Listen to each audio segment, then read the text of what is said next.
scrub hare.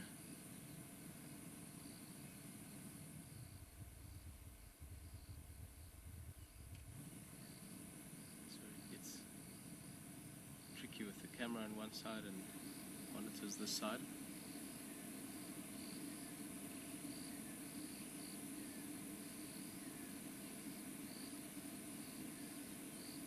As always, I think the first thing one notices about these animals are those huge ears. It's one of the major differences between hares and rabbits. Pardon me. That your rabbits have got smaller ears because they live in warrens and holes at night, or in the day even. So they don't need to be as alert, as aware to their surroundings, whereas hares don't. So they need to be much more aware and alert to what's going on around them. I think they're all getting too close to the car here now. Two of them here.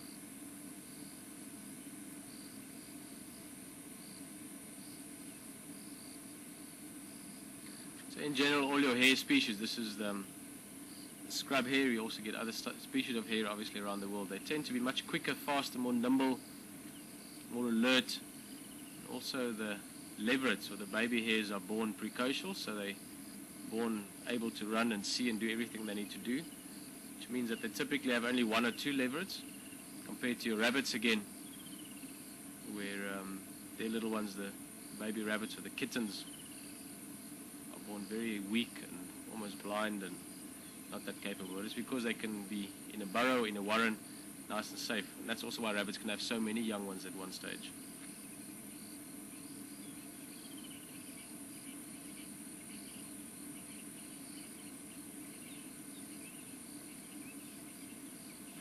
Well, we can let them do what hares do. Let's look around. Look at that.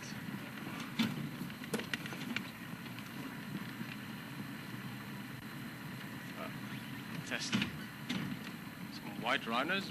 Let's try and position ourselves here nicely. Close enough without disturbing them. They're still busy grazing, so they're still not planning to go to sleep, probably for another few hours. So you can get right next to them here.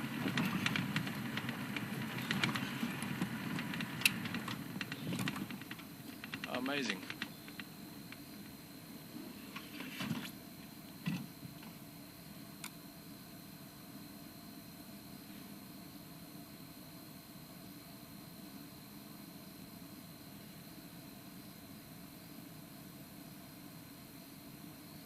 These are the same three bulls we followed the other day in that thick bush.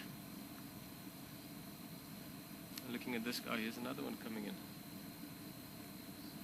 Well, the same four bulls. Sorry, my memory sometimes isn't quite what it could be. I'm getting a bit old now, maybe.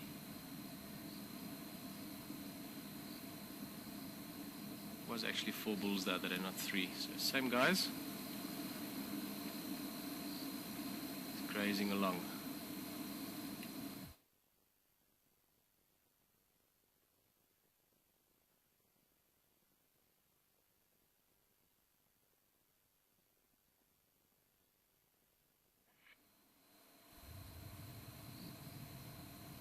This is awesome. Also, you can call this a crash of rhino, another collective noun for rhinos.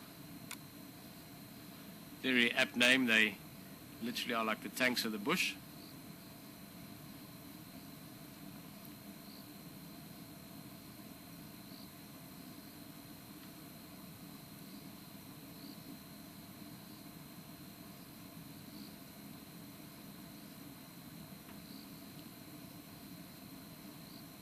It's not uncommon for rhinos to be active at night time. Obviously, being so big, they're not really threatened by predators, so they can afford to graze along for quite a while still. Also, it's obviously much cooler at night, although to be honest with you, at the moment it's still quite almost an oppressing sort of humid heat around us here. But typically speaking, your white rhinos are less active at night than your black rhinos, so just as a slight distinction between the different species, the white rhinos tend to be more active in the daytime compared to your black rhino, even though they will be active for a few hours at night. Black rhinos are well known for being very active around night time as well.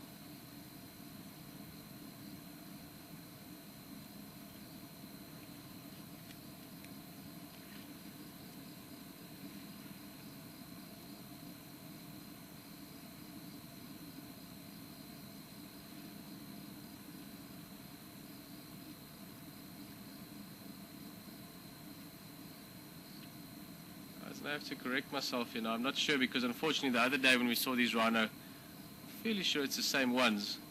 We couldn't sex all of them properly. At least one of these is a female.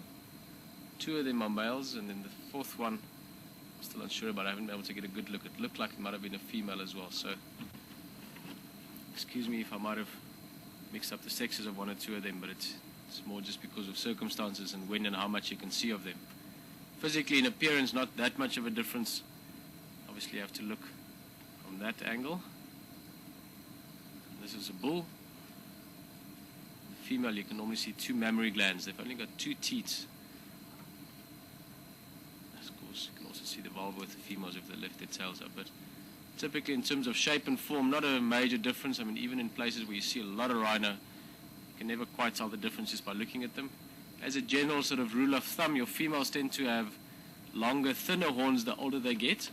So a really old white rhino female will have a very long front horn, nice and thin like a spear.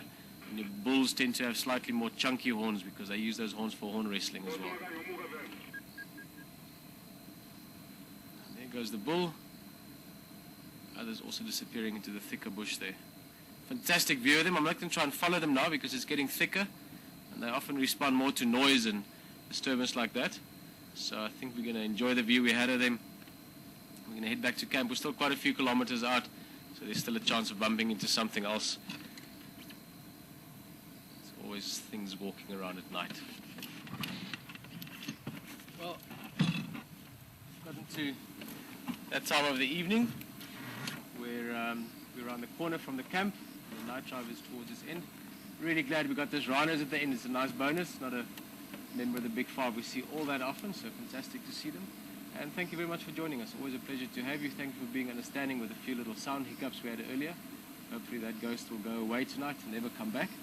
And look forward to seeing you tomorrow morning bright and early. Yep, there's some insects on me here. Just after sunrise, 5:30, we'll be out there driving around, looking around and sharing the wild African bush with you all live, WildEarth Djuma Game Reserve. So have a fantastic evening, morning, day, afternoon, wherever you might be. And we'll see you tomorrow. From myself, Peter, from Rory on camera, and Haley back in the Live Control Center. See you in the morning.